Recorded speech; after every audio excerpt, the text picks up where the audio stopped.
that was the wrong way of thinking. So I actually said, attempt to look at it from my perspective. Happiness is actually fleeting. It comes, it goes, it ebbs, it flows, it goes up and goes down. What I focus on is my reaction to whatever.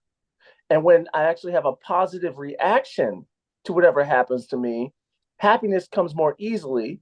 And the moments in between tend to be shorter between happiness. Because attempting to hold that emotion is very difficult, while holding my reaction or controlling my reaction to that moment is what allows me to enter into that happiness moment more easily.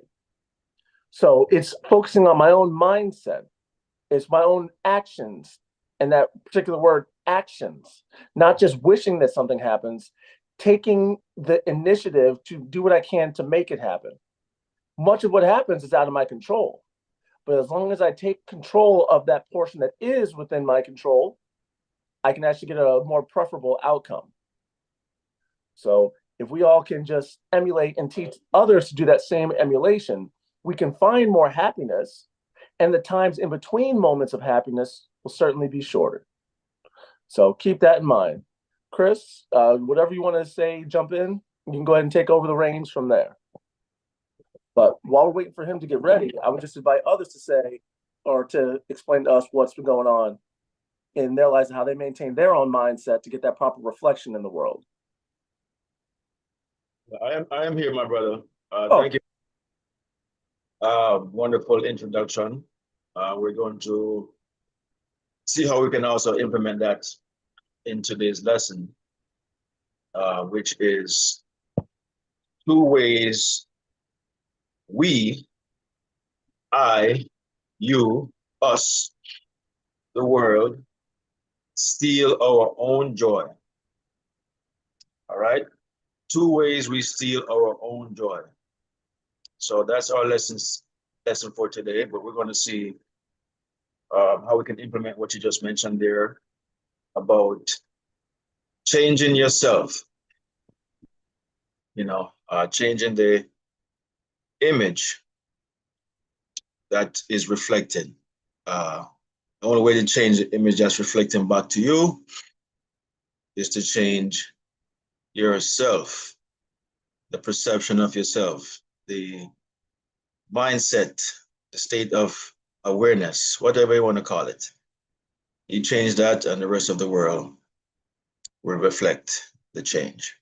All right. So again, I'm Chris Taylor, one of your hosts. This is the One Great I Am Awakening. Welcome, welcome, welcome. I'm also accompanied by my partner in spirit, Mr. Gregory Isaac Thomas, also known as Sir T. I saw him earlier, but looked like he dropped off. He's actually working at the moment, so he's multitasking. So I'm not certain of his whereabouts in terms of if he's on the road or if he's back home. I know when I spoke with him earlier, he was working on the road. So, but give him a few. He will join us momentarily.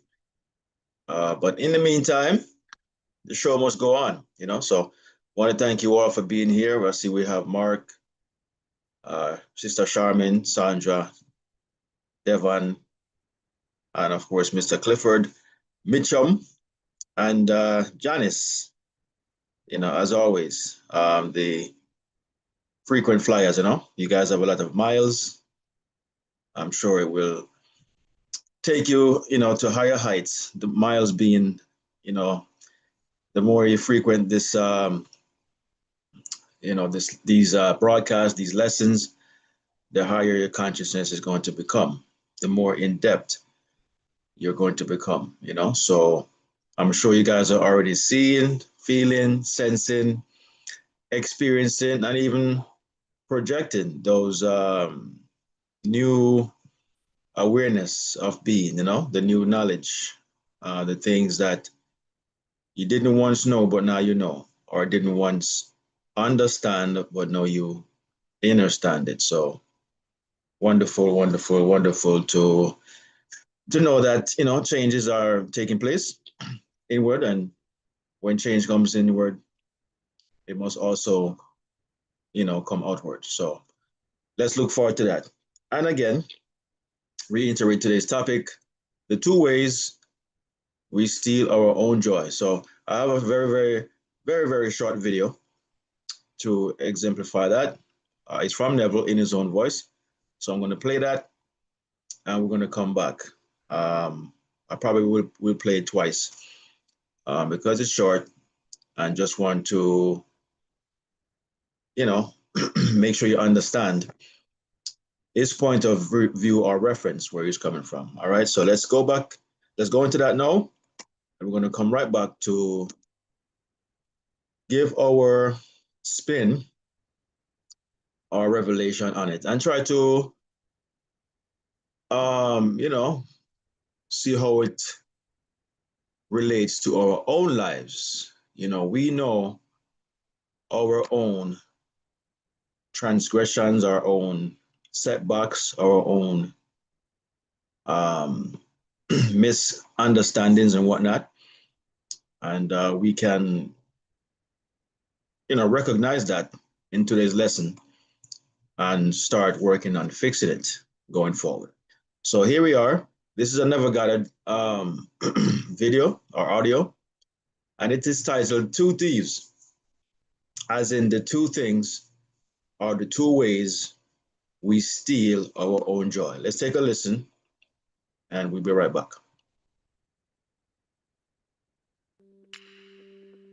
That man is constantly robbed by looking back or looking forward.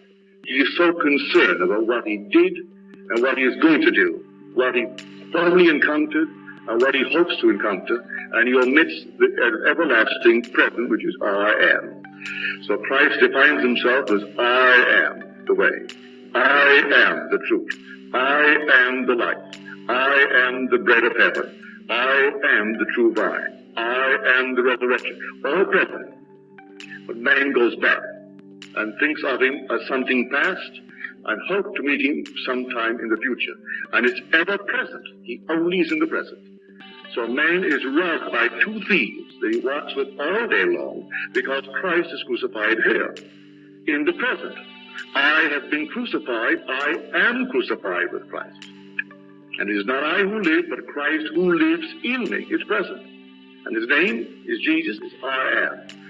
So my thief to my left, my thief to my right, I'm always looking to the past or the future. I'm omitting the only reality that resurrects, which is the present. And only what I am ever reaches heaven. Only what I am I pulling up. So don't wait to assume that I am what I would be because reason denies it. Ignore reason, ignore the facts of life, and dare to assume it because all things are possible to I am. So the two thieves are with us morning, noon, and night. And we're wondering, I wonder if I did the right thing at that cocktail party last night. Did I say the right thing? Did I make the right impression? And we worry all through the night, did we really do it? That's a thief. And now I'm invited to one tomorrow. I wonder if my tongue will be tied, or do I have the nice dress? Will I have time to go to the hairdresser? And all these things. And I'm concerned about tomorrow. When it's only today. It's now. This is I am.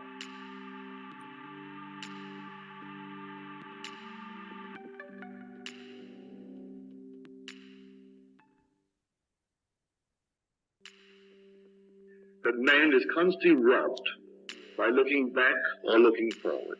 He is so concerned about what he did and what he is going to do, what he formerly encountered and what he hopes to encounter, and he omits the everlasting present, which is I am. So Christ defines himself as I am the way, I am the truth, I am the light, I am the bread of heaven, I am the true vine, I am the resurrection, all present. But man goes back and thinks of him as something past and hope to meet him sometime in the future. And it's ever present. He only is in the present.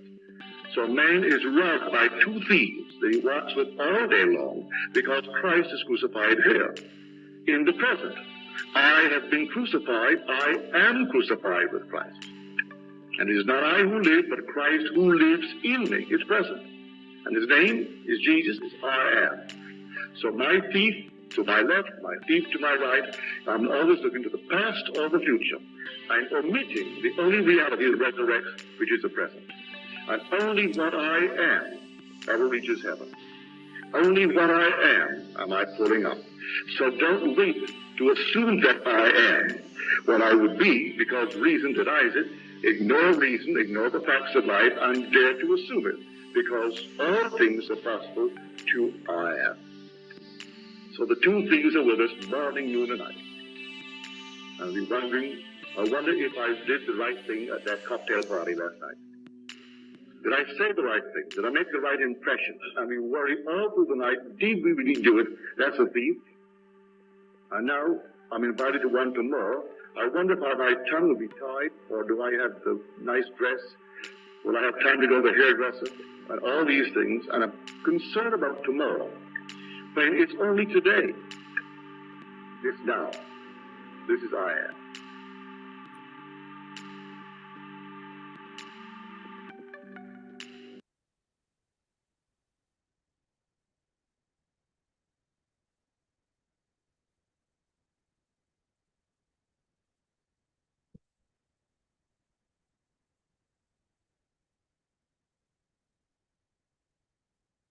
All right, we are back. That was as promised, a 2-minute version, 2-minute tip. Played it twice just to, make it sink in, soak in a little bit deeper. But I'm sure you guys got the picture there. That video titled "Two Thieves." That came from the scripture wherein Christ was being crucified and was on the cross, and next to him, one on the right, one on the left, were two thieves. Where those two thieves came from in that story, I don't know. Nobody bothered to question that, the significance of the two thieves. They just said that these two thieves were robbers or they were criminals, and they were put to crucify with Christ. It obviously means something, but prior to those two thieves being on the cross or even being, brought up or whatever in the story, all they were talking about was Christ. Christ was captured in the Garden of Gethsemane. Christ was said to be come to die for man's sins and all these different type of things. And next thing we know, he's being crucified with two thieves. So, and no one, no one really talks about those two thieves at length because they don't understand it. And so they are hardly ever mentioned. All we talk about was Christ on the cross. So here at the One Great I Am, as you guys here already know, and for those of you out there watching or whatnot who does not know, the Bible is not a literal story. It is not reality. It is not history. These things did not happen. Okay? There is nothing that happened in the past. Okay? Or something that you can go back and research for remnants and all these other type of stuff to verify, justify in any way any of those events. They never happened. However, the Bible is a mystery. If anything, it is psychological history, meaning it's all within, it's all mental, it's not physical, it is an inner work. Therefore, these things are happening to you presently. Okay? Everything written in scripture are things that you have, may, and will experience. Okay? These are personalized stories of all of us. These people do not and never did exist. There was no Jesus, there were no two thieves on the cross with him. Okay? You are this Jesus character. Okay? Your imagination, your divinity, that's you. The person, or the one within. Okay? That's who the story is about. And the two thieves is also you. So everything is an inner working. So today we're going to be talking about the two things, or the two ways in which mankind, in which all of us rob or steal from our own selves,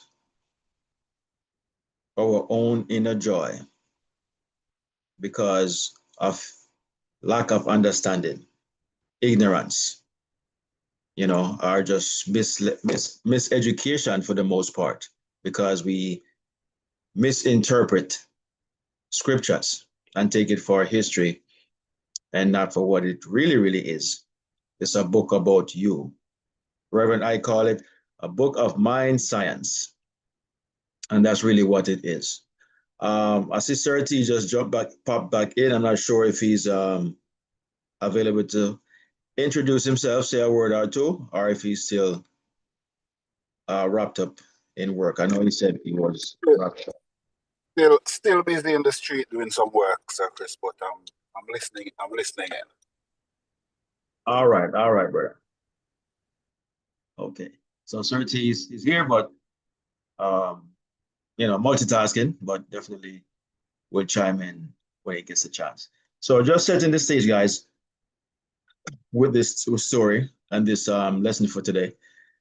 The two things. So the two things are obvious. I just played a video titled "The Two Thieves." I just introduced those two thieves as the two criminals that were crucified with Christ on the cross. One on the right, one on the left. Christ is in the center. Why is Christ in the center? Again, Christ is your imagination. Christ is your awareness of being. Okay?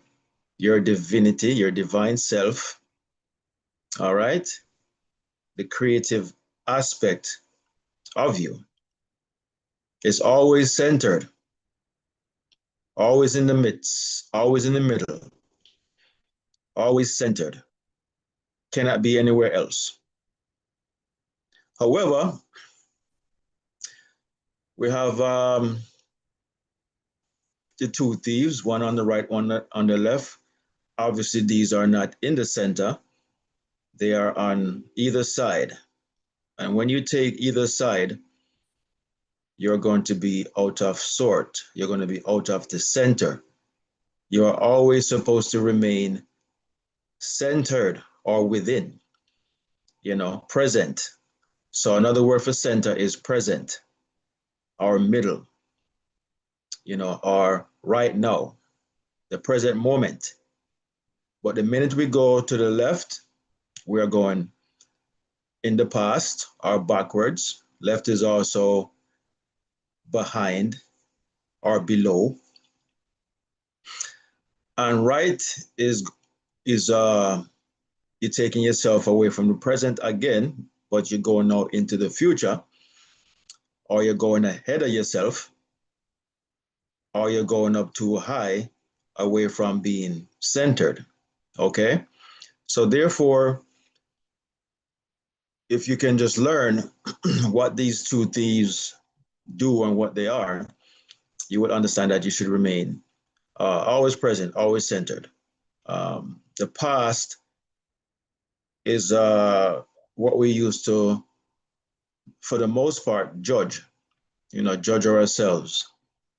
Um, Things that happened to us in the past, or happened to someone in the past, or things that you observed in the past.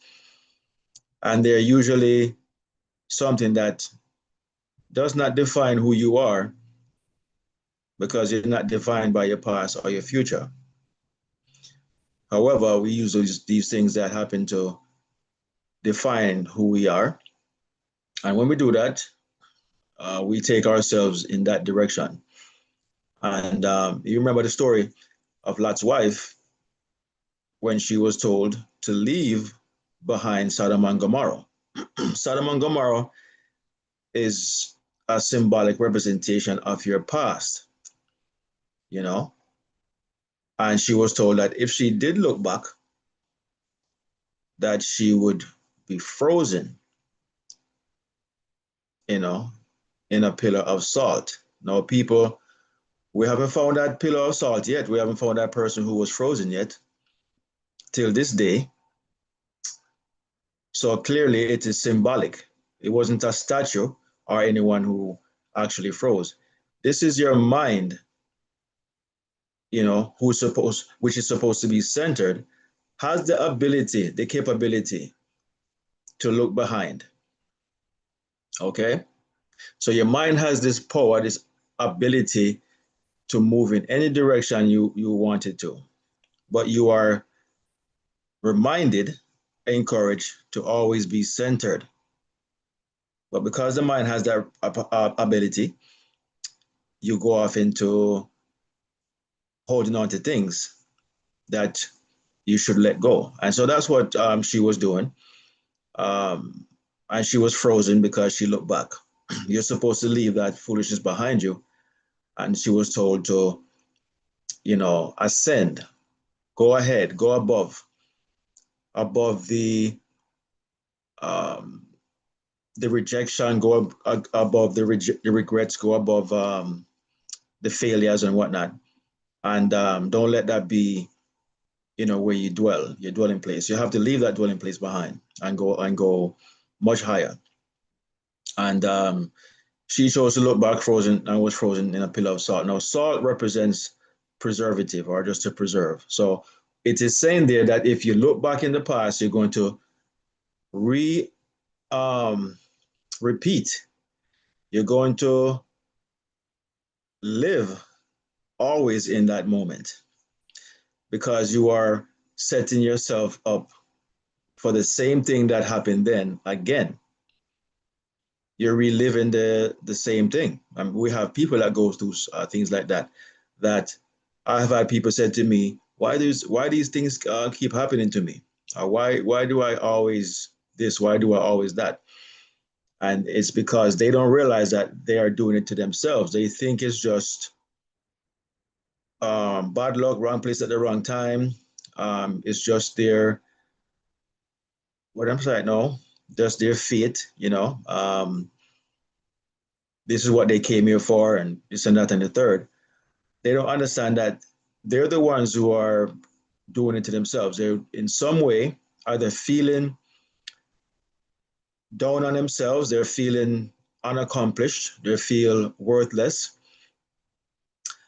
and they're always constantly thinking of, you know, past failures, or they're holding on to some type of hate, hurt, um, you know, not forgiving themselves or others. And if you're doing that stuff, you have no, in a way, crucified yourself, attach yourself to the past. You're supposed to crucify, which means to attach yourself to the center, to the present moment. And we're going to talk about that in a little bit.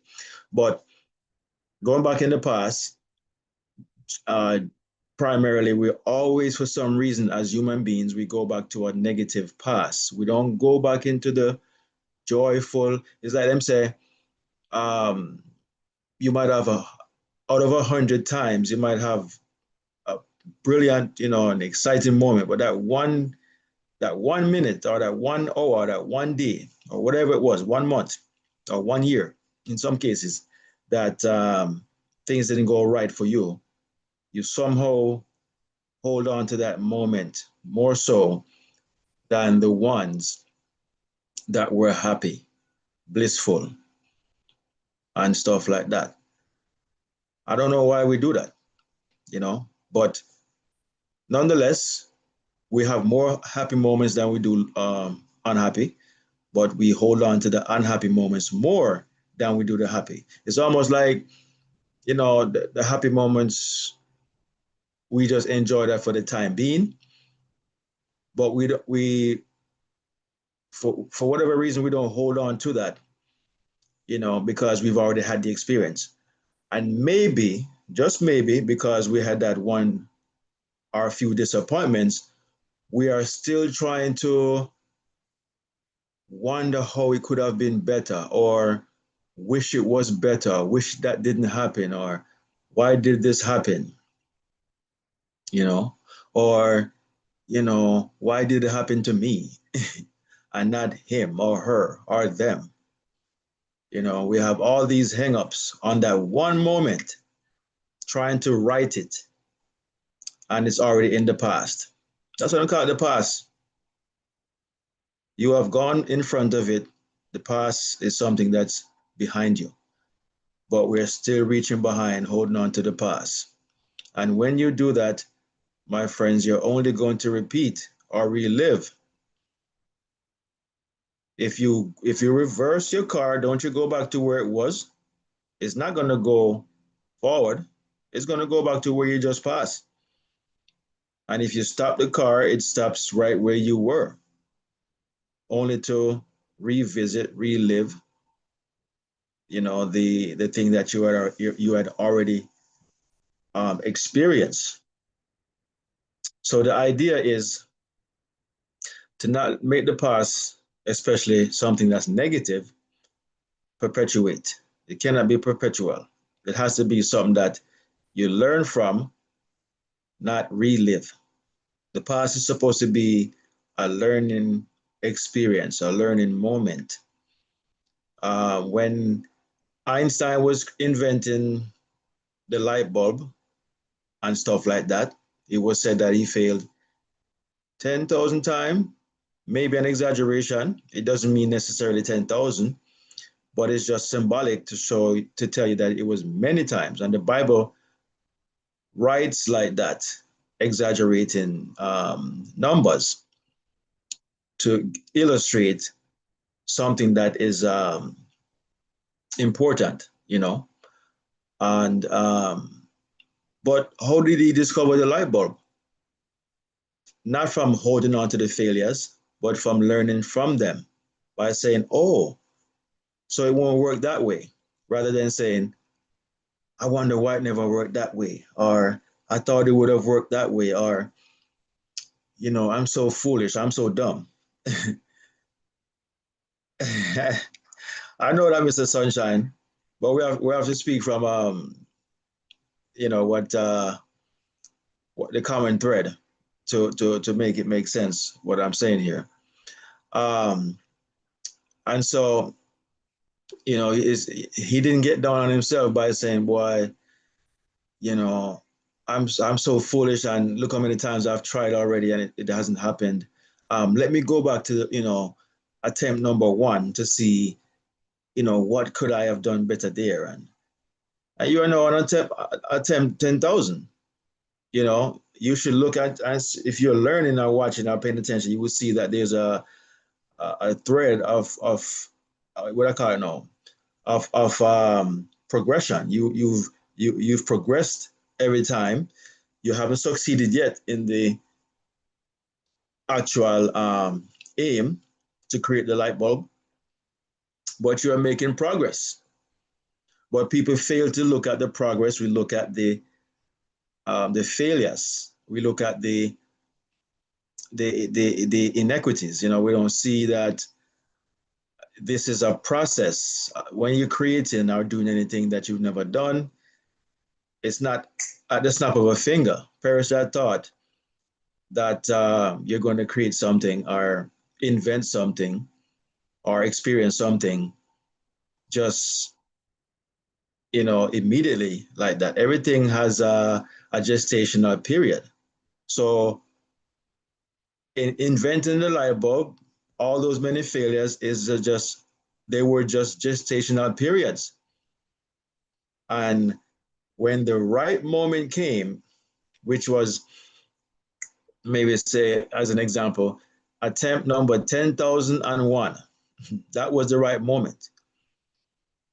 You know, it might have appeared to be in the blink of an eye because it happened on the next or the last attempt to find the discover. But that would have not happened had he not gone through the first 10,000.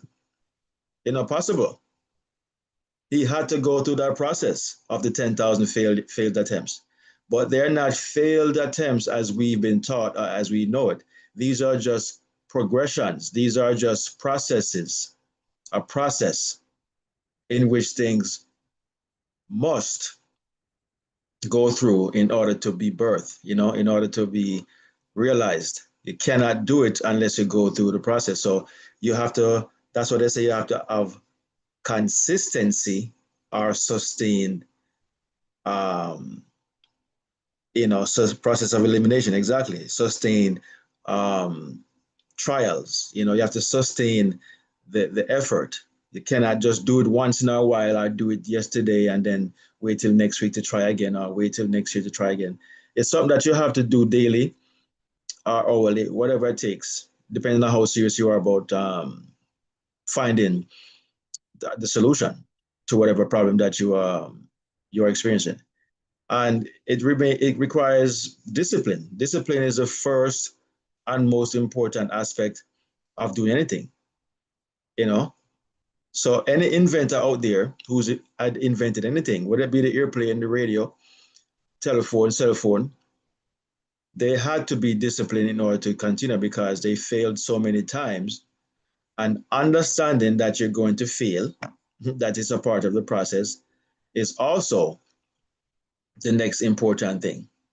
You know, you must know that when you fail, this is how it is, and not come down on yourself. Or we find ourselves comparing ourselves to others who have already succeeded in their life or in their experiences and whatnot. And when you do that, that is also the worst thing you could ever do. And never ever compare yourself to anyone's success. You must aim or aspire to be as successful as they are. But you must also know you cannot compare their success, they're ahead of you, to where you are now. Okay? Comparison is the thief of joy. Exactly. All right? That's also another thief. Comparison. Okay? Because if the person is ahead of you and you're here, clearly you're not in the same place. So why compare yourself? You're not in the same place. Okay? A comparison would make sense when you get side by side. You can now compare your apples to their oranges. You can compare your success to their success. You know who who's more successful or who has been um,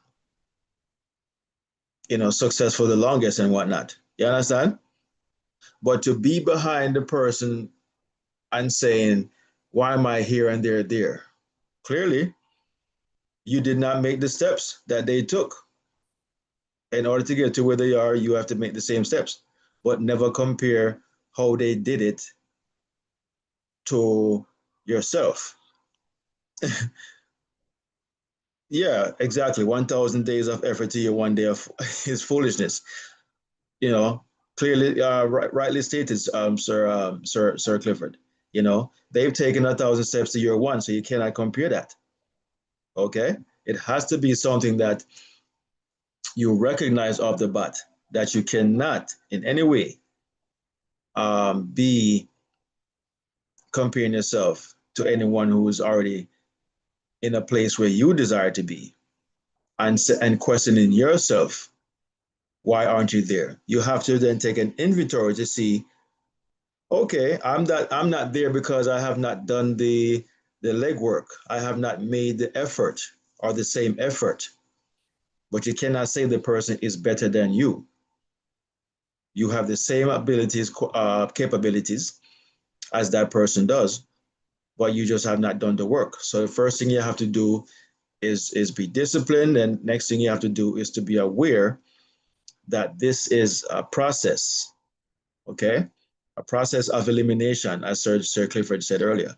You have to go through the process of whatever it is you're aiming to achieve, and you're going to eliminate or recognize ways that work and ways that did not or does not until you find the right way that does. And when you find the right way that does, you repeat that that process when you're ready to do it again. You document of obviously what worked, what didn't, why it worked, and so on and so forth. And then when it's time to do it again, you repeat. You don't have to ever go through the long process anymore because you have already eliminated the ones that did not work and the ones that did. But recognize that you did not get to the ones that work unless, or you would not get to the ones that work unless you went to the ones that did not. You understand?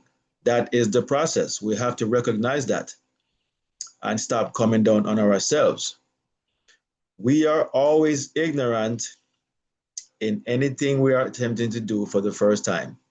I don't care how old we are or how smart we are. You have the smartest brain surgeon out there, the smartest lawyers out there, but they don't know how to cut someone's hair. They are oblivious to that. They haven't studied how to be a barber or a mechanic. They don't even know to use the tools that they use to do their job. A lawyer um, didn't write the law or the books. They just studied it. They would know the first thing about creating these laws.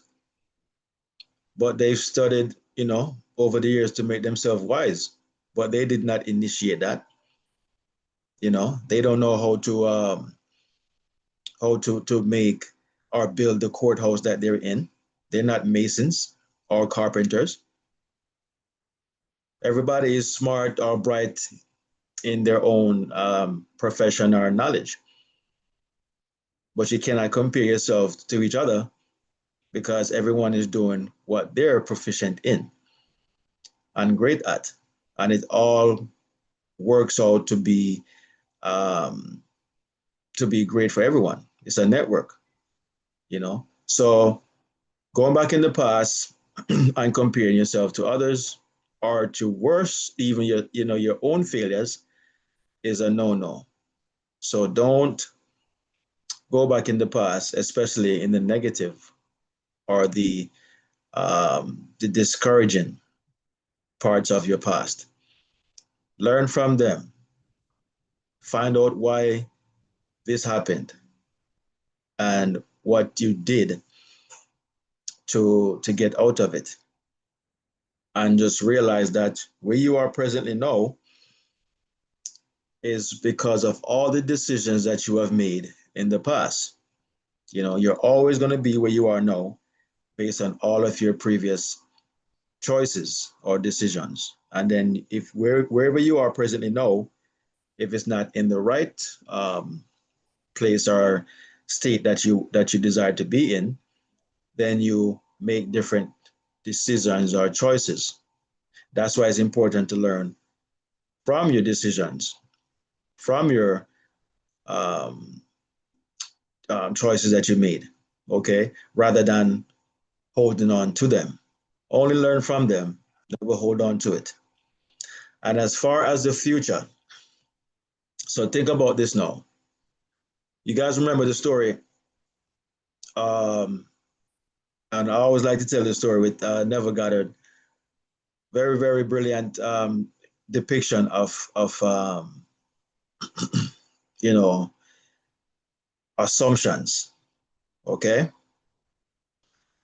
so Neville said he was here for 12 years at the time, and he had this urge to go back home to Barbados, but he didn't have the money, and but he has never had the urge to go back to Barbados until now. Just this urge. And he said to Abdullah, I just got this sudden urge of going back to Barbados, but I don't have the money. Abdullah, being a mystic or proficient in the science of mind, said to Neville, Oh, don't worry about it. You are already in Barbados. Never know who does not understand that. Said, how am I in Barbados, Abdullah, and I'm here, and I don't even have the money. And Abdullah reminded him again, said, listen, don't worry about that. You have gone to Barbados.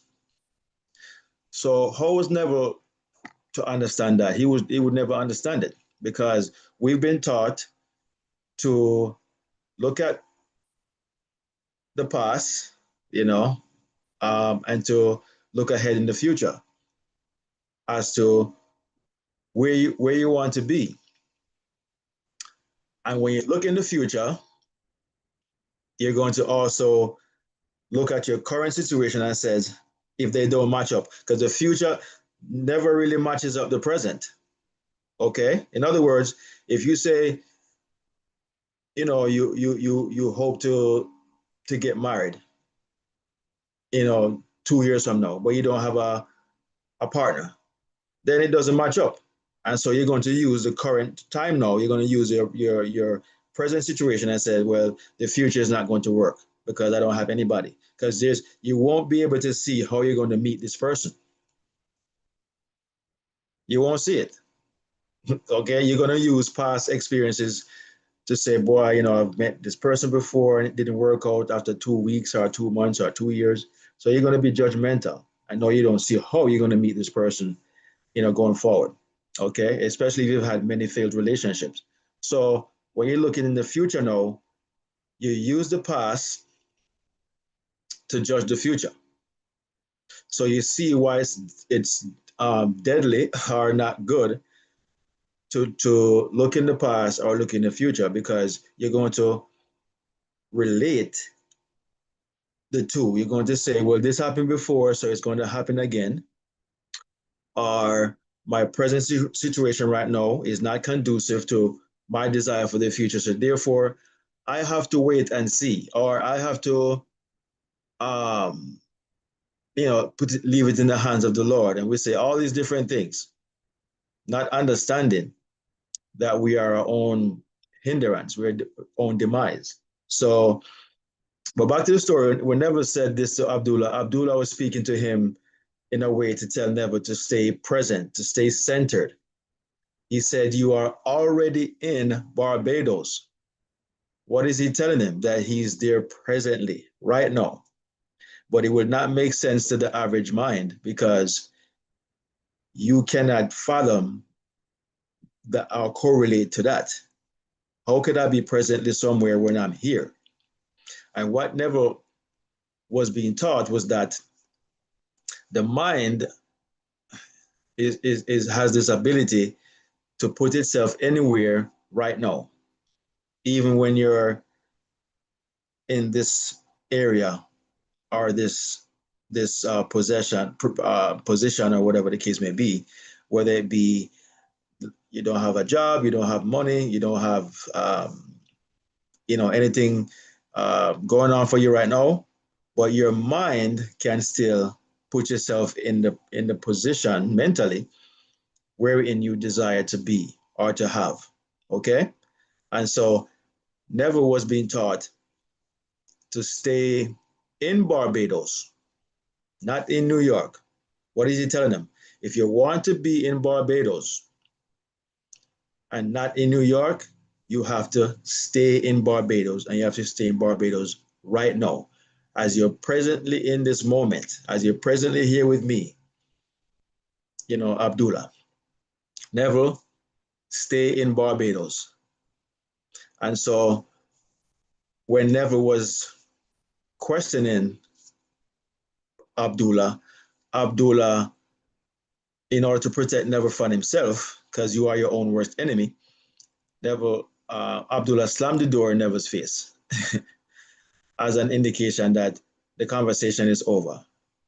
I'm not going to discuss this. This is what it is, or what I say it is, as we discussed a couple weeks ago, and leave it at that. It is final. So weeks go by and never come back and say, boy, Abdullah, um, you say I'm in Barbados, but nothing happened. And Abdullah told Never to listen. I want you to live. Now, let's go back. That same day, Abdullah told Never to when he goes home, when he goes to bed and whatnot, to see himself in Barbados. So he's giving him this homework to be present in the place that he desired to be. So you tell him, see yourself there. I don't want you to see yourself going to Barbados. I want you to see yourself already in Barbados. Everything has to be present. You're living from the desire. You're not are thinking from the desire. You're not living or thinking of it. When you're thinking of something, you're thinking of the how or when or how is it going to happen. You're trying to figure out all the different stages, the steps. And what's dangerous to do that is because you're going to run up on a stage or a process where you're going to be stuck because you can't go past that one. Okay. So in order to not do that, so you don't rob yourself of your own joy, you just go straight to the source. Go straight to the desired or the destination.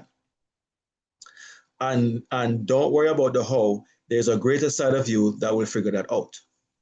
You know? And so that's what Never was being told is that go to your bed, live in Barbados. How do you live in Barbados? You go to your mother's or your parents' house or wherever you were living in Barbados. You go to the room that you slept in. You lay down on your bed.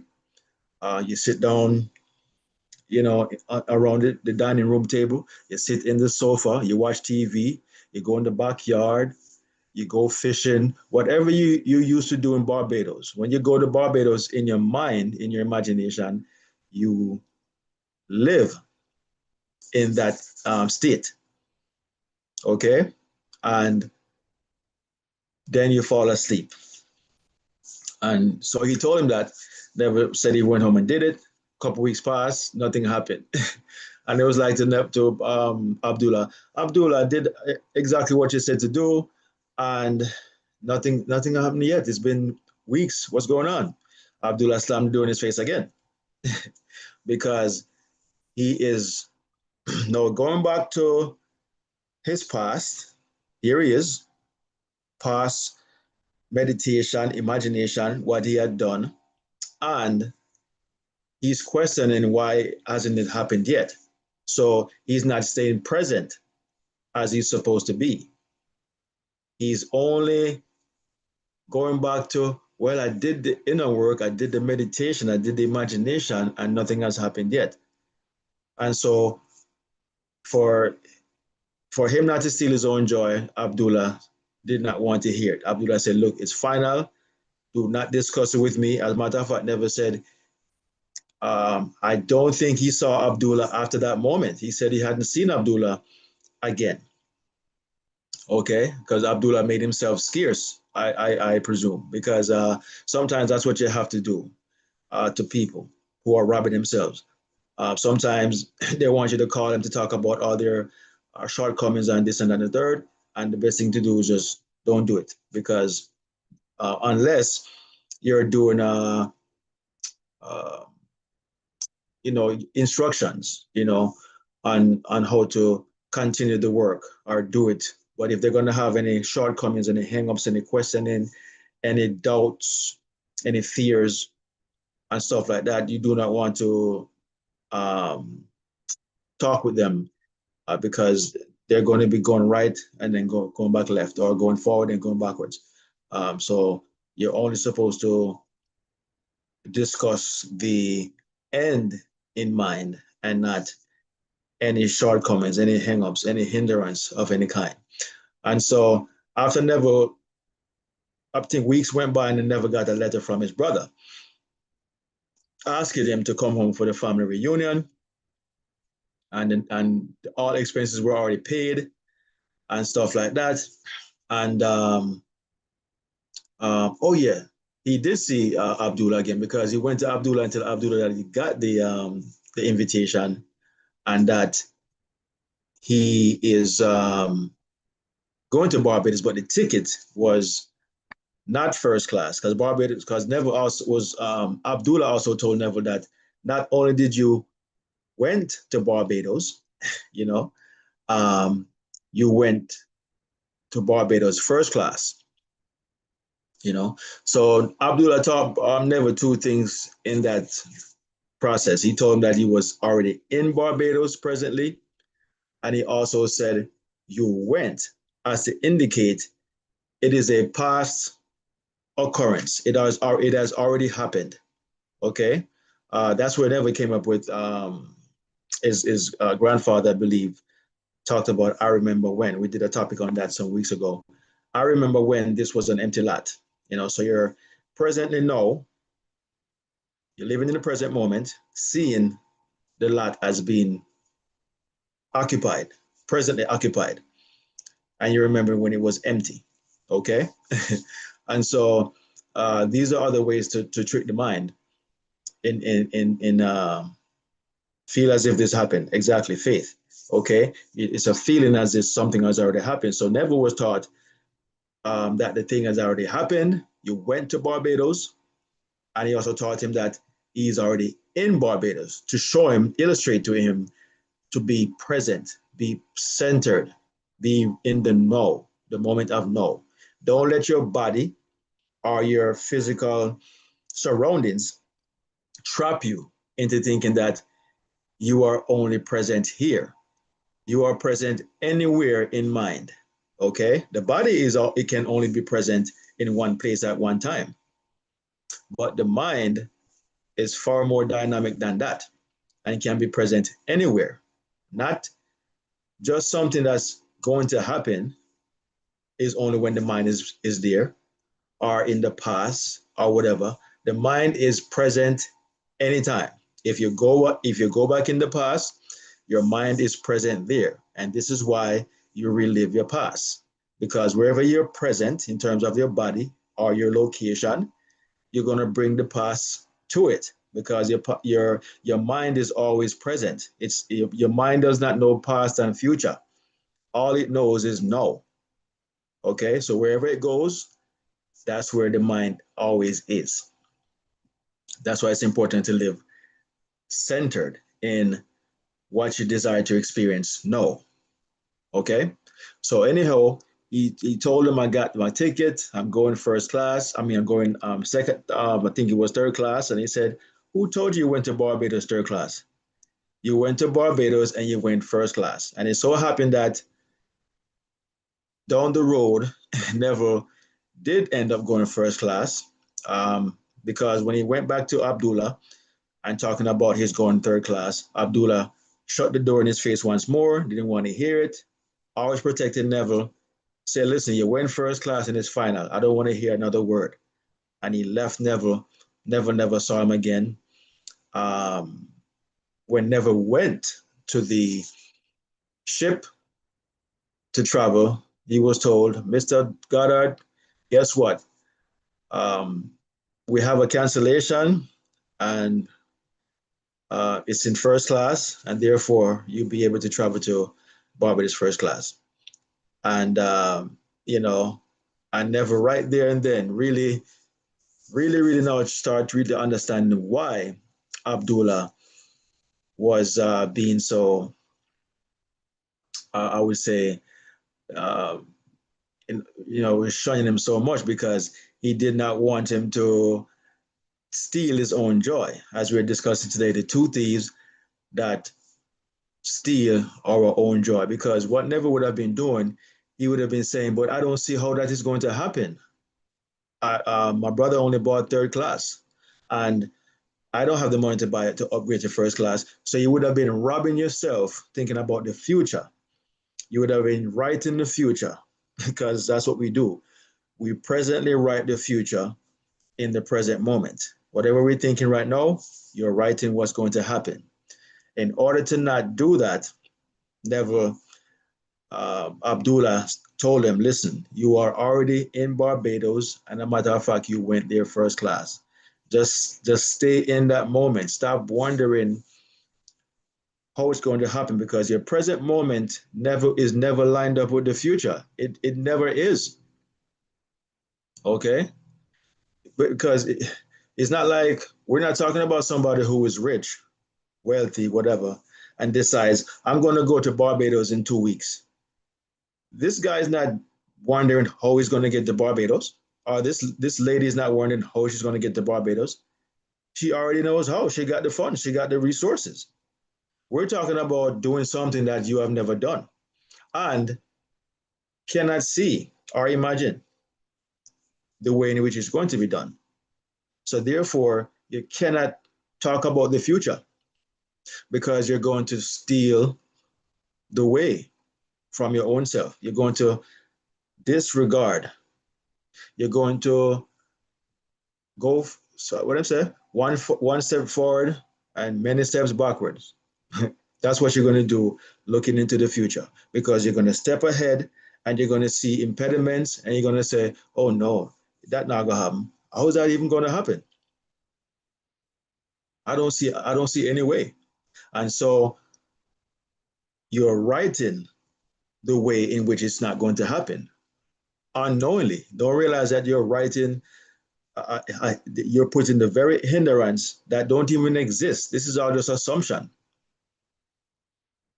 You're writing the very hindrance, you're putting it there to impede you. So when you get there, yes, you're going to be disappointed, but you shouldn't be surprised because you're the one that put it there in your own way by doubting, by being frustrated, by being fearful, um, and questioning.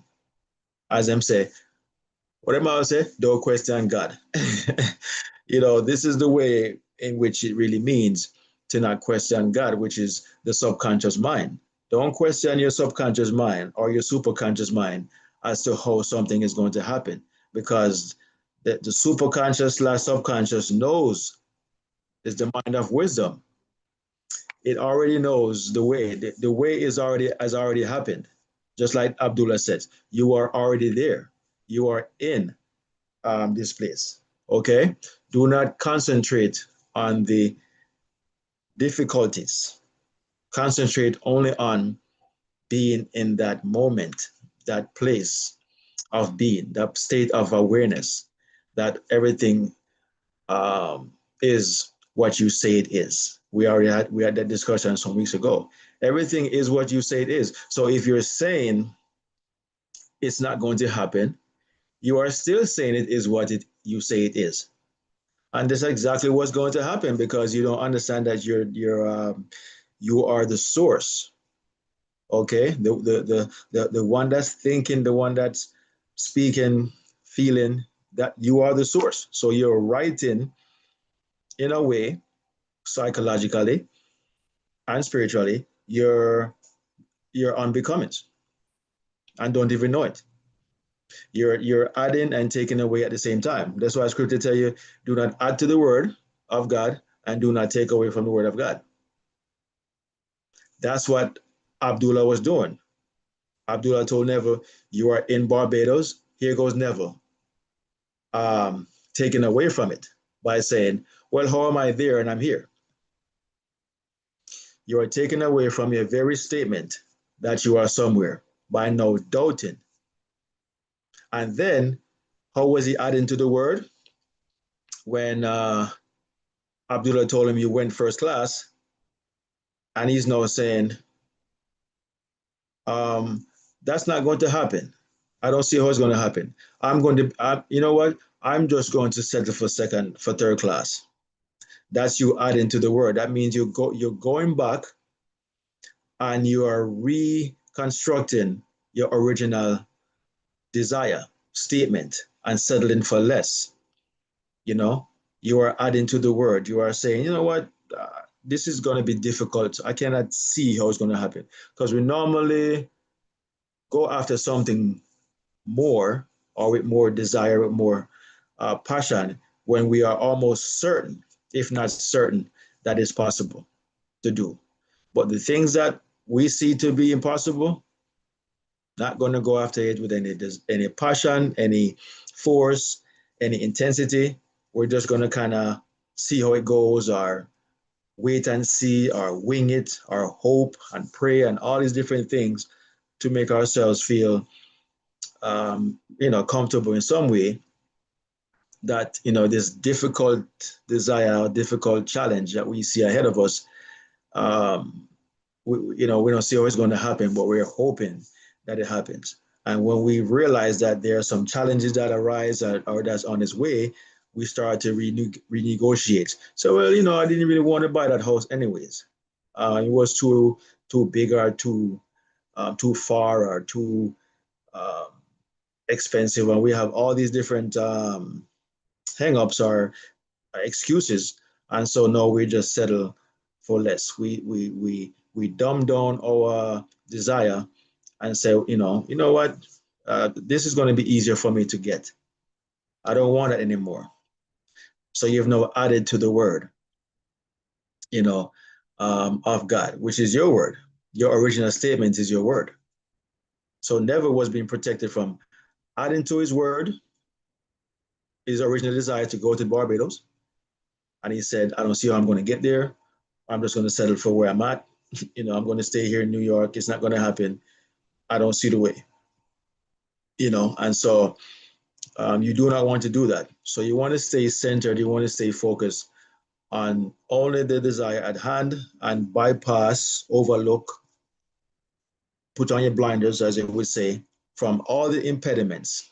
And the impediments are there. They're true. They're possibilities, multiple, that can happen to hinder your experience and whatnot. But they are not written in stone. Okay, they are not facts. Okay, the only fact that exists is your imagination, because your imagination changes things. Okay, when you change the way you look at things, the things that you look at will change. So they could not be facts if they were able to be changed. Okay, that you could not make a way from no way if the so-called no way was fact or set in stone. Nothing is set in stone. It only appears to be. Okay, so you should always be living like a child in your imagination. To a child, there's nothing that's impossible. Everything possible to a child. They'll come to you and say they want a bicycle, they want a laptop, they want a telephone, a cell phone, they want a TV, because they've already seen it in their imagination. They're not thinking about what it's going to cost. They don't know anything about that. Zero. And it is a good thing for kids to not be hung up on price or cost or difficulties. They see something they want and they decide they're going to get it. No, they don't have the means, the funds, but they have the awareness, they have the imagination, they have what's important. The means, the funds, that's the least of their problem. Okay. And they don't get hung up on that. It's when we become adults, we start focusing on the funds, the means, the how, the when, the where, and all these different things, and that's why things take such a long time to happen, or sometimes they don't happen because we deny our own birthright, our own fruits.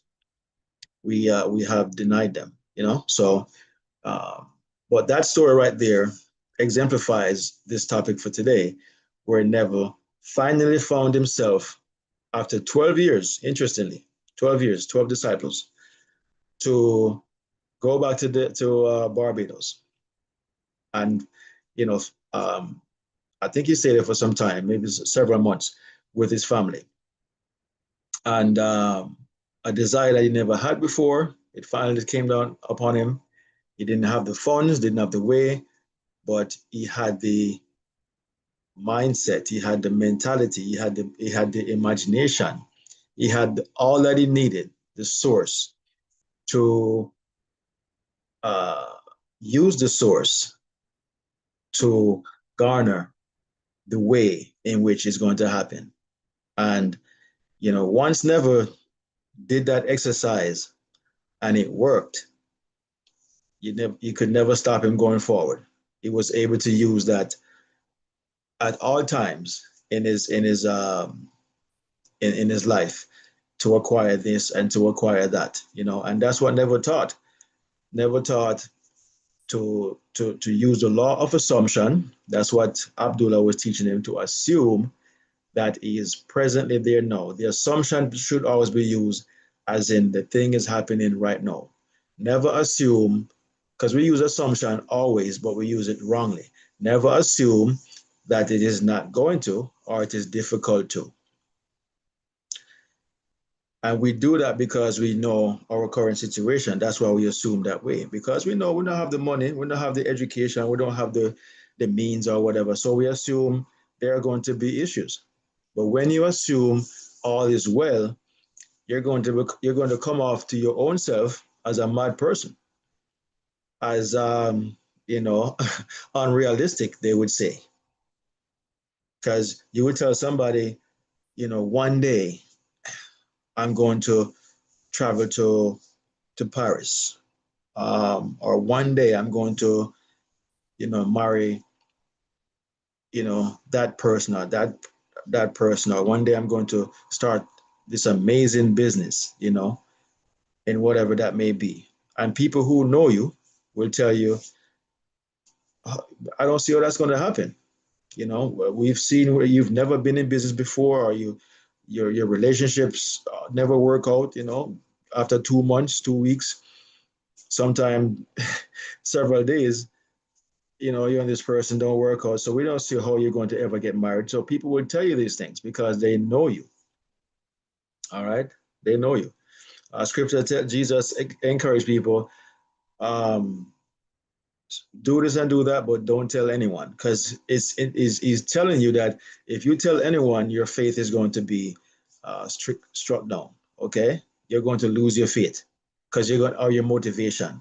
Okay, you're feeling great now, and you're going to tell somebody who knows your ways and lack of discipline and stuff like that. If you tell that person, they're going to shoot you down. You know, because you're not disciplined enough to, when somebody shoot down your goal or your dream, to let it run off your back like water. You're not disciplined enough for that. If you are disciplined enough for that, you should still not tell them. But if the word comes out and anyone questions you, you're not going to worry about it. I don't care what they say, because you're going to understand that this is part of the process. This is how people think. And these people must come. If anybody comes and doubt you, they must, because this is you who have doubted your own self.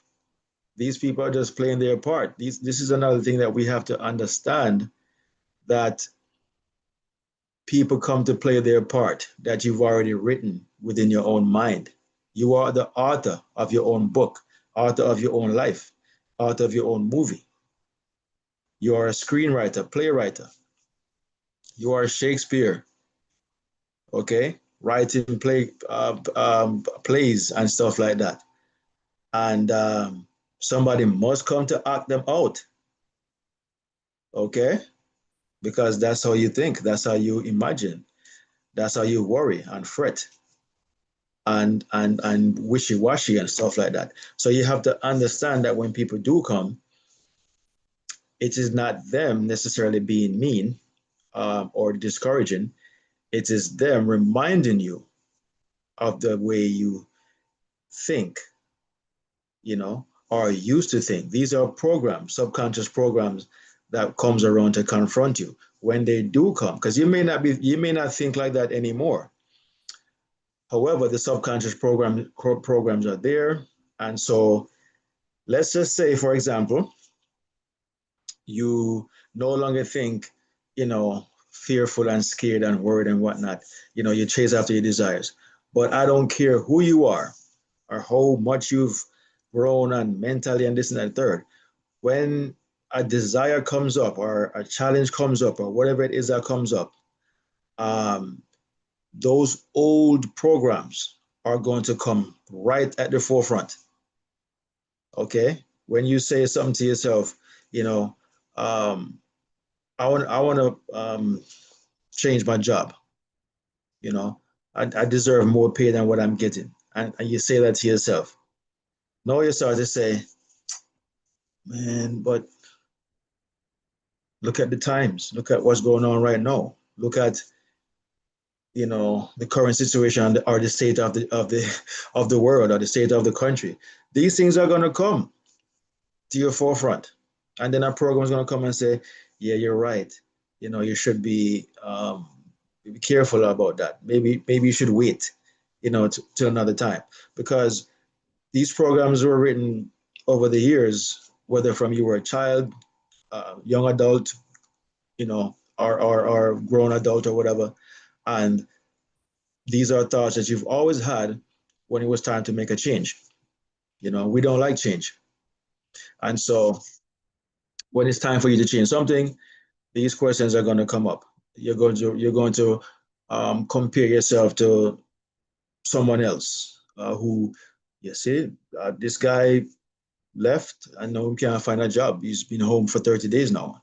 So you're going to question your own abilities because of programs and whatnot. And people are going to come as examples to show you that your questioning of yourself or of the situation is relevant, that it makes sense.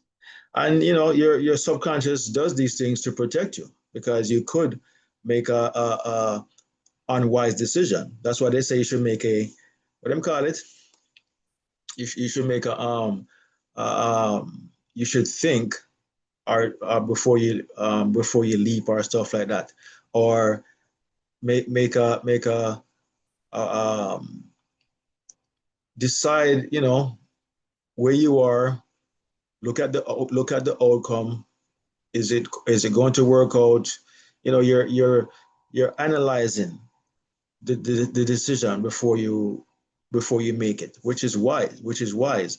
However, in your imagination, in your own consciousness, lies the solution. Everything is always there. You're making an educated decision, but you're not going to make the decision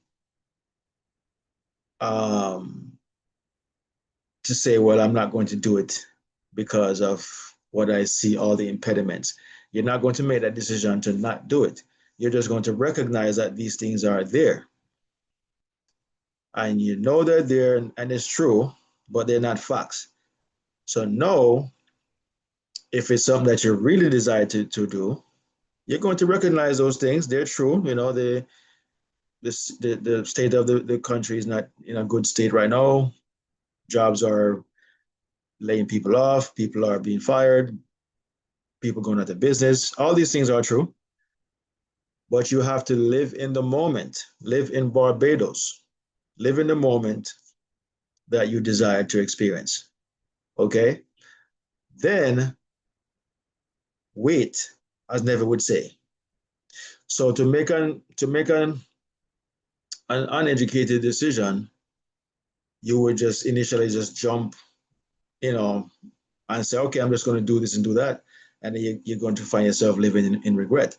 Or to see all the impediments that's going to be there, you're educating yourself on what's possible, what's not, you narrow it down, and then you decide, no, I'm not going to do it.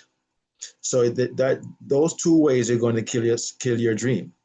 You're going to look at all the failures that can happen, and you're going to recognize everything that you see or you're saying is actually going on right now, and you're not going to decide to do it. Then, if you jump to do it for whatever reason, and you did not, educate yourself in some way, because your subconscious mind is designed to do that, you're going to run into some problem, some kind of impediment, and it's going to blow up your plan. So what's the best thing to do? Is to only live presently in that moment. Right now where you are, you decide you're going to change your job, you want to change your job, decide what job it is that you desire to have, what place you desire to work, or what income you desire to make. Maybe just the income you could just focus on. Focus on the income, maybe not the place, maybe not where, but the income. And then you live in that state. Either you write it down, the income, or either um, you you know envision the place or the way in which you would be living, if you were making that kind of income.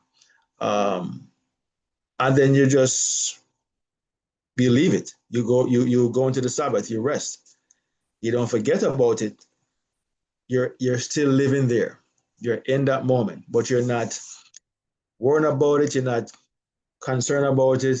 You're still going to your job. You're still doing what you're doing, but you're living in that state, in that end, living in that end or from that end. And one day, like Never say, you will be inspired. You will have an inspired um, way in how it's going to happen. Things are just going to start to flow. You understand? Maybe somebody's going to call you. Hey, Mark, I got this new idea, or this new opportunity, or my boss is looking for someone of your caliber, your abilities and whatnot. The job is paying this much. Something is going to happen where you'll be influenced, to move. And so when that happens, that is your cue. That's your sign. That is your that is your subconscious, your superconscious at work. Okay, and you're not going to have to worry or think or not like that. Things are just going to flow. It's going to happen. It happens to me all the time. And in many cases, I didn't even recognize that's what was happening. But in knowing what we know now, you're going to be able to see and understand the signs, what is happening. Okay? But you have to first do the work here. You don't be like some people who say, well, I want to change my job, but I'm going to wait on God. No, foolishness. It will never happen. I have people waiting on God now for the last 10, 12 years. Still waiting. Okay? While other people are having their cake and eating it too. So it's you who have to go into your own imagination, imagine, contemplate, envision the outcome, which is present, living in the moment, and sit and wait. And in some way, state, or form, your desire will start to manifest. But you will have to still go out there and actively be involved. You have to do something, okay? But it will be inspired action, not forced. Sorry, team, I just see a pop up a face. How you Yes, still? sir. Yes, sir. I'm still out here, but I find a minute. I'm on my way home now, so I'm done working. Yeah, it's something that you mentioned just now that I just want to add some clarity to it. When you're living in the end, you're putting yourself in the feeling of the wish fulfilled. You're living in that moment presently. That's what you're returning to, because you're always in today's reality. Like, for example, I was just now working. While you're out there working, of course you're working, so you're not feeling the feeling of living in the end and all that while you're in that moment, because you're stuck in a reality that you're handling. But where do you return to? See, where you live is not necessarily where you stay all the time. You don't stay at home all the time. You have to leave and you go to other places. But what determines where your home is for you is where do you return at the end of the day. Where do you? Home is where you resort to. So don't be worried about the moments when you're not really actively conscious of living in the end. You're not consciously engaged in that. Those moments, because you're living in two worlds at the same time. You can't be asleep and awake at the same time. You're living in two worlds at the same time. So while you're actively in this present world, in the present experience that you're having, which is really old news, while you're actively doing that, don't worry about the fact that you're not feeling the feeling of the wish fulfilled. That don't worry about that. It's where do you return to? That's why Reverend Ike said when you go to bed. And it's not only when you go to bed now, but if you do this only when you go to bed, even if you only do this when you go to bed, believe me, it's gonna take form. It's gonna manifest itself into physical form. It's not a matter of if it will work or it's a matter of will you persist. Will you persist in it? If you persist in it, it has no choice but to work. It has no, I don't even like to use the term that it work or it don't work, because that's some kind of religious. It's just a happening that happens if you continuously. What did this Virginia say? Earl Nightingale. Him say all the great teachers, all the great men, they differ and they oppose each other on several different, almost everything else. They disagree on. But when it comes down to this one thing, all the great scholars, all the great teachers, they all agree on this one thing. You become what you think about most. Persistence is the key. Persistent. There is no wise man that disagrees with this. You will become what you think about most at the time. And if you want proof of that, just look at exactly where you are right now. Look at what you're doing right now. Look at what your life is right now. No man can deny this. Where your life is presently, where you are right now, you cannot deny that you have brought yourself there via your awareness, via your consciousness, via your thoughts. Where you are right now, whether you're pleased with it or you're not pleased with it, your thoughts brought you there. Your imagination brought you there. Your awareness brought that. If a man is a thief right now, nobody don't have to convince him that he's a thief.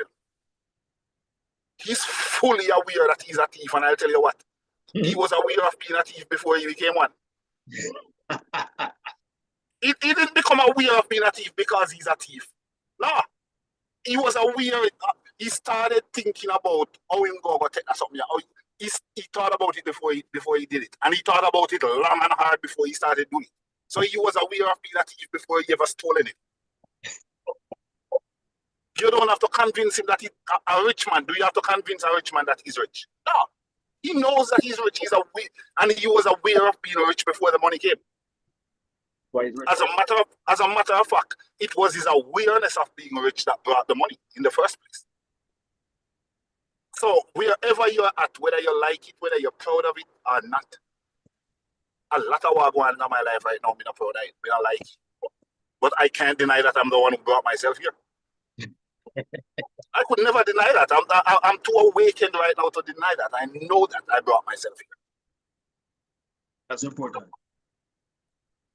Yeah, because now that you know that you are the one who entangled yourself in this web, then you know that you are the one who can untangle yourself out of it.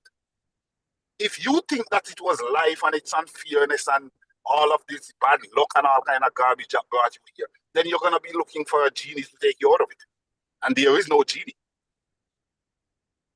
But if you know and accept, because everybody know that they brought their lives to where it's at. The man went in a jail. Because people talk all the time, say, a lot of innocent man that jail. I don't subscribe to that, you know. I do not subscribe to that. I know that there is the odd case of mistaken identity and whatever. But for the most part, the man, I used to work at jail. I worked there for years, both as a cop and as a nurse. I worked there for years, and I can tell you something. Most of them man they were seen in jail, them guilty. Guilty, how else I think you ended up here? Sir Chris, how old are you? 50. You ever got jail yet? No. Me neither. You know why we're not go? Because we're not guilty. Yeah. That's all I'm saying. Yeah. That's why there is the odd case, like I tell you, but even in the odd cases where the innocent man in jail end up find himself in jail, it's because he always feared going. He always feared going to jail, and him think about it so much that a situation has to come and put him in there. Yep. That's the power. So, yeah, it's what you're aware of. That's what you will encounter. So what you're aware of now, you cannot go back and fix what you were aware of last week or even yesterday. You will have to now taste. Sometimes you don't have to eat the full meal, you know, you just get a taste of it. You might have to taste the bitterage of what you were aware of about yourself last week. last month or last year, you might have to taste it. But you don't have to eat the full meal and swallow it. If your awareness by then has changed to something more palatable. You get what I'm saying, Sir Chris? Come on. The only way to replace Hmm? a negative awareness and negative self-awareness is to replace it with positive self-awareness. And while you're in that transition, where you're convincing yourself that I'm not that guy down there who is, disenfranchised and going through all these things. No, I am this guy who is living the dream. While you're in transition, while you're in the moment of convincing yourself of that, you might still have to taste of the bitterage of what you had formerly imagined about yourself. That's why when you're tasting it, you must just tell yourself that it's all yours. And taste it. Taste it. Them then get the Jesus vinegar and bitter gall for taste pan the cross. You not have to taste it. Yeah. So if you have to taste it, you taste it. The quicker you taste it and swallow it and spit it out, whatever you do with it, it's the quicker you move on. But don't be denying it and saying, no, nothing comes to you that did not come through you. Either you imagine it up, or some evil force, somebody imagine it up, and you accept it. You allowed somebody to imagine that, because somebody can imagine things into your world. But that them kind of witchcraft, when they say a man up here, and because in take bus from Mandeville, go St. Thomas, go pay a man money, to do you something, why something happening, Yeah, he did take the bus, and he did go to St. Thomas, and he did give that man money. And that man do some liquor jingles, whatever, and some evil came to you. Yeah, but I'll tell you why the evil came to you. Because you believe that in the first place. Yeah, believe in that. Yeah, you believe in it in the first place. So it's gonna work for you. It works for you. It exists. So there, when you find that the evil that came into your life, then you didn't bring it into your life, wittingly, but because you allowed somebody to bring that into your life because you believe in that something in the first place. So it still all comes back to you. Yeah. There is only you. There is only you in 2 dimensions. That's all there is. The only thing exists in this world is 2 dimensions of you. 2 dimensions of you. Everything that you're experiencing is a dimension of you. Is a version of you. Never say it this way. The whole world is yourself pushed out. It's a version of you. Sir Chris. Yes, sir. Thank you for that. Addition right there. This this topic, with the 2 thieves, is self-reflection, as you just mentioned in there. It's identifying and correlating your experiences, as you said, Sir T, with self, with you, not with someone else, that or another person, that you thought might have had something to do with it and whatnot. It's always going to come back to you, as you're saying there. That is the common thread of your mention, is that everything is going to come back to you. You're the root, and the fruit from the root. The root is the developer of the fruit. You understand? So you go back to self-identification, go back to taking ownership, taking responsibility, putting it on yourself. And when you do that, you're able to fix it. But if you pass it to, the next man to the right or the next man to the left or someone else, you have to wait on these people or these persons to fix your shortcomings. And these people have their own shortcomings, so they'll never get to yours because they have their own to fix. So at the end of the day, whatever you find yourself in, or wherever you find yourself in, it is still going to be incumbent upon you to fix it, by recognizing that you started it or you had something to do with it in the first place. Go ahead, Serti. To borrow a term, Neville have a way that he says that the only sin is the sin of believing in a second cause. The only sin is the sin of believing in a second cause, believing that there is something other than God, which is when he says God, he's talking of the self, the inner self. Yeah. For you to believe that there is any other power other than God, that there is any other power other than the inner self, that there is any other power other than the imagination, all of these that I'm talking about is one and the same thing. The inner self, the God, the imagination, greater is he that is in you. Who is the he that you think is in you? You ever talk to yourself yet? Who you think you're talking to when you talk to yourself?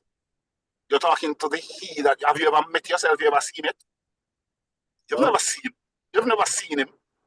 When you look on him, when you're looking at a mirror and think of yourself, that you look on, no, that's not yourself. You look in the mirror and you think that's yourself you're looking at. That's not yourself. That's an image, that's a reflection of yourself. And even if you could look at your, even if there was a way without a mirror, that you could look at your physical expression, your physical, and think that's yourself you're looking at. No, that's not yourself. The self of man cannot be seen, because the self of man is God. This is why the prodigal son, in the story of the prodigal son, it says, when he came to himself, he said, I will arise and go to my father. Because the self of man is the father of man. The self of man is the God of man. And you're always talking to yourself. And whatever you tell you, whatever your conversation you're having yourself, when you talk to yourself, you're activating God. Repeat that. Repeat that to yourself right now. When you talk to yourself, you're activating God. So if you talk to yourself in a pitiful, sorrowful, woe be me thing, then that's what you're activating God to do, to produce. And if you talk, that's why positive affirmations are so powerful. Because when positive affirmation is better than prayer, because when you're praying, you're actually thinking you're talking to somebody who is in another place, who is separate and apart from you, and more worthy and above you. But when you do positive affirmations, you're actually evoking the power from within, from the God. You're talking to yourself. So when you talk to yourself, you're activating God. You're activating the only God that exists in your life. The God that exists in Christ's life is not the God that exists in your life. The God, as much as Charming and Mark are one in marriage, the God that exists in Charming is not the God that exists in a man. You is your God and him is him God. You is your God and him is him. In other words, you can't activate his God and he can't activate yours. He can only activate his own God and you activate your God. Yeah, one personal savior, man. Is that them, sir? Yeah. You must accept Christ as your own personal savior. Own personal, it's a personal thing. It's a personal thing, and just know that whenever time you are talking to yourself, that's why you must have conversations with yourself. When you talk to yourself, you must answer, Yeah. You must have conversations with yourself. When you talk to yourself, you must answer. People must say you're mad. If nobody has ever said you're mad, then you're not reaching away in a consciousness. They don't say the Jesus mad. They say John the Baptist mad. They say Elijah mad. True. Yeah. Nothing make people say you're mad more than every time they see you talk to yourself. There's nothing as a matter of fact, that is the clinical designation that tells you you're mad. But certainly we if we see someone talking to themselves, we'll call them a madman. But the irony is, and the hypocrisy is, we too talk to ourselves. We just don't make it loud. We don't make it loud and open. Our open. We talk to ourselves all day, every day. I'll tell you who is the true madman in this world madness.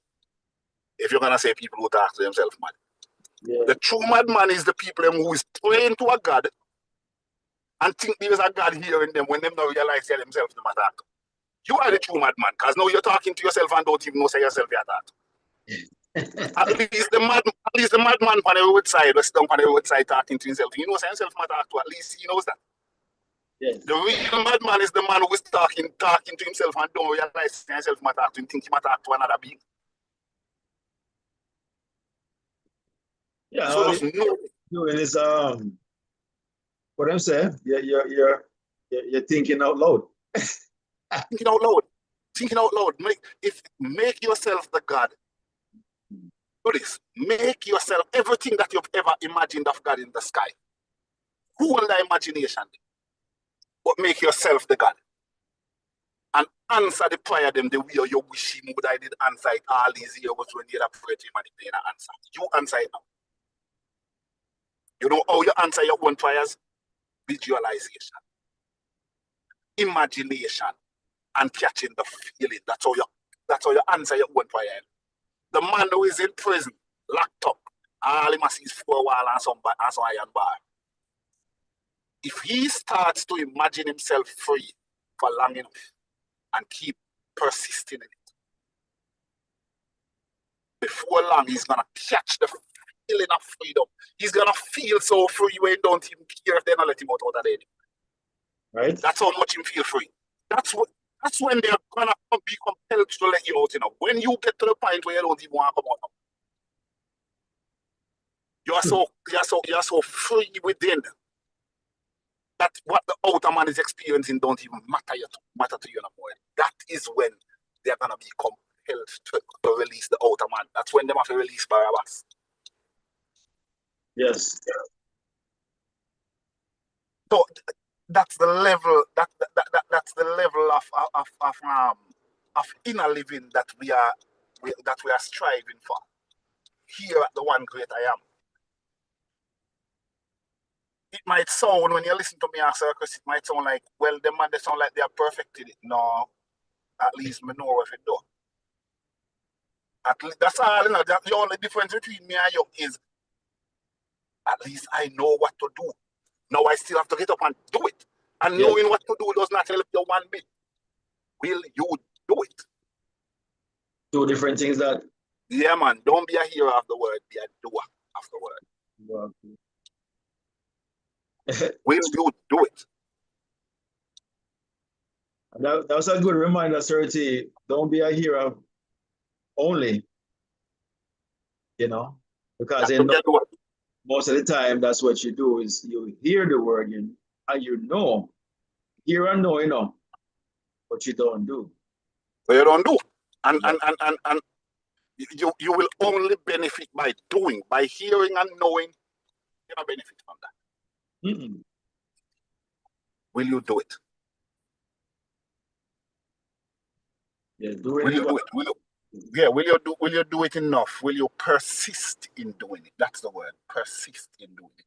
Especially when you fall asleep, when you're weak. When you fall asleep. It's good if you do it a lot more than that, but if you only do it when you fall asleep and as soon as you rise. Because when you first wake up, you're still in your subconscious mind. When you still wake up, you're still in your subconscious mind. That's why for the most part, when you first wake up, you don't know where you're there. Most of the time, you first wake up, you don't even know if a night or a day. You don't know where you're there. You're kind of lost because your conscious mind not come back yet. So as soon as you wake up, feel good. And when you're going to bed, feel good. And before long, you're going to feel good. Circus. Yes, sir. Thank you for that again, man. Very, you know, great mentions there. And like what you said there, you know, don't persist in only hearing of the word, but persist in doing of the word, you know. Doing and persisting, persist in doing. You can't just do it alone. You have to also persist in the doing. And that's where the wisdom come, because your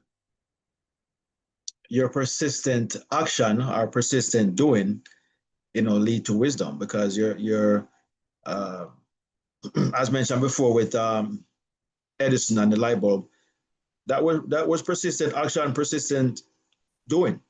And in doing so, the knowledge, the way, or the light bulb moment, to use that phrase, must come, but it only comes from persistent doing. And a lot of times we persist, in hearing, always, reading or listening and stuff like that. But when it comes to the doing part now, the active faith, that part, we lack in that department. So doing is definitely the key. And persisting in the doing is even a better, way to go about doing it. But yes, today's topic, the two ways that we steal our own joy, the two ways that we steal from our own self, the two thieves, the past and the future. Those are the two thieves that robs us daily, hourly, monthly, yearly, or for decades in most cases. Is because we're always going to have a past and there is always a future, but we neglect the present. We present, the present is where it's at. The present is where you're creative. That's where creation starts, right in the present. So when you go to the past, when are you doing it? Right now. You cannot walk back to the past. You imagine, or you contemplate, or you think of the past. And it's funny, you're probably thinking from the past. You put yourself right back to where things was, or the way things was at the time, and you go back and live in that moment, and only to relive it, only to come upon it again, and you wonder to yourself, but how did this happen and why? Not realizing that it is you who, it's like part two of a movie. You did it all over again, repeat, and deja vu, as they would say. So you are to not do the past, not think about the past, go back into the past. And you're not supposed to think about the future, because when you think of the future, you're going to see ways in which the future is not going to happen. And so you're going to kill, or you're going to steal your own joy. Okay? You're going to steal your own joy. So the past and the future are criminals. Okay? You can probably call it criminal minds. It's two of them are criminals. And, but if you stay present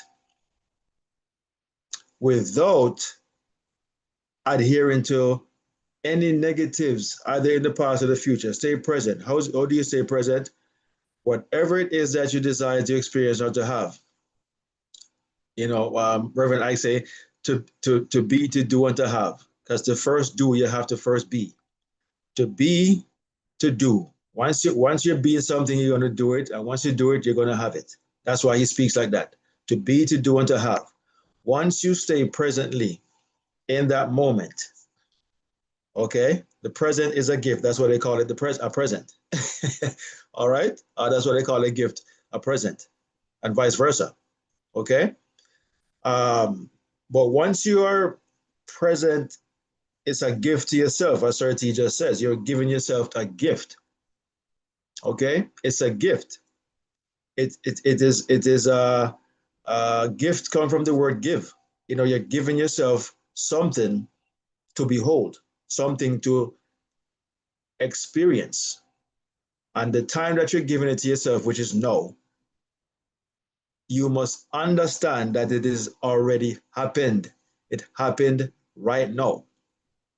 Presently, you are in Barbados right now. Right now. Perish the thought that you are here where the body is at. You are not where the body is because the body is not you. If you were the body, then you would be present only with the body, wherever it is. But you are present wherever you desire to be. Okay? That's why you should never be present with the negative, either in the past or the negatives that you fear in the future, because you're going to place yourself there right now. And because life is only present, you must come across or crucify yourself with whatever fear or fears that you had in relationship to the future coming up or something that already passed. You're crucifying yourself with those outcomes again. Either something that already happened, you're going to cross yourself back over with that, or something that you think is to come or will come upon you. Or like Job said, the things that I feared has come upon me. Feared, Job was thinking about something to come, the future, and cast fear upon himself that these things can happen or will happen, even worse. And so said, so done. So since you know that the present mind or the present thoughts, the things you're thinking, whether it be something that passed or something in the future, you are doing it right now. So there is only now. There is no past. There is no future. Because you're not the body. You're not physicality. You're not the world. You're not experiences. You are the source. Okay? The inner man, the consciousness, the awareness, who is only present, always present.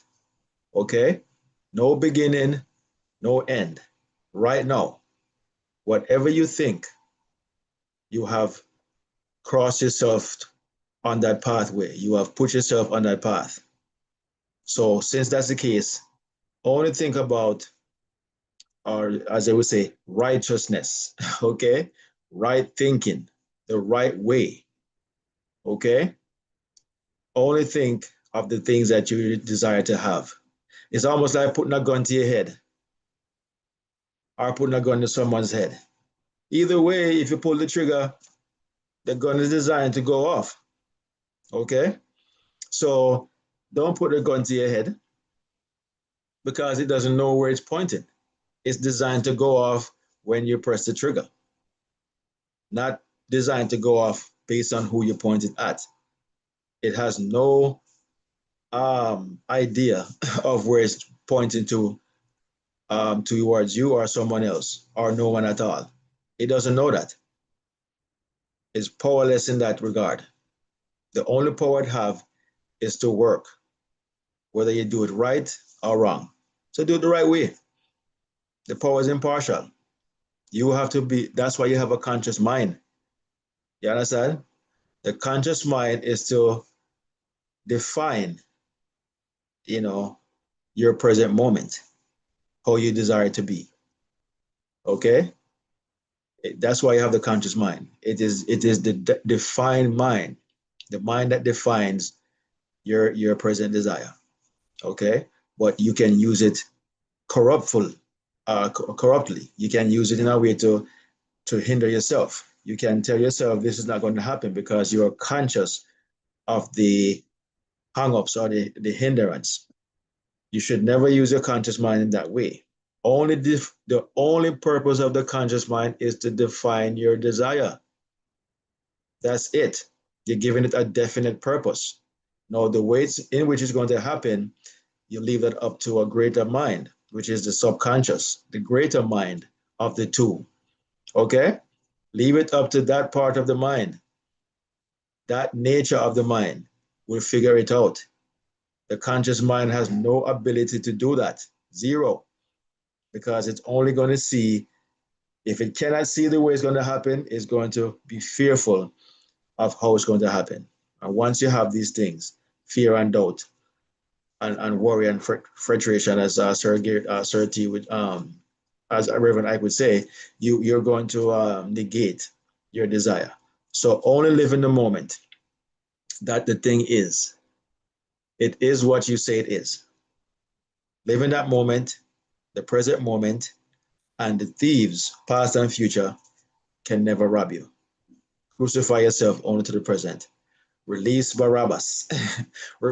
Release the two Barabbas, the two thieves, that release them to the crowd and crucify yourself to your own state that you desire to have. And that's what will happen, to you in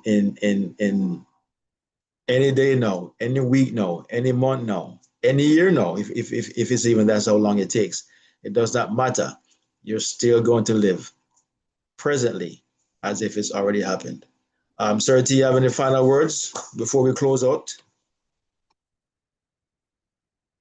Final word would be just an encouragement, imploring everyone to just try to stay present. Just try to stay present. And whatever you're feeling presently, if it's not enjoyable, then change the feeling. But don't change it futuristically. Don't change the feeling to say, well, one day I'm going to feel better, or later I'm going to feel better. No, feel better now. One thing, no matter how bad your situation is, if you choose to feel better now, presently, and when I say feel better, I mean to just have a different mindset about whatever is going on. Have a more positive mindset. See the bottle half full, no matter how empty or half empty. If you decide to take that approach and do it now, presently, take the mindset that things are better now, right now. So whatever you're feeling, if you don't like what you're feeling, change the feeling now. Not changing the feeling, thinking I'm gonna feel better tomorrow. No, feel better right now. And when you feel better right now, then you will feel better tomorrow. Circus. Yeah, man. Love that, Sir T. That's wonderful. Close it out. Feel better right now, and you will always feel better. You understand? So everything is present. Keep it that way. Centered, present, knownness is the only awareness you should have. All right. So that's it, guys. Appreciate you hanging out with us for today, Sunday.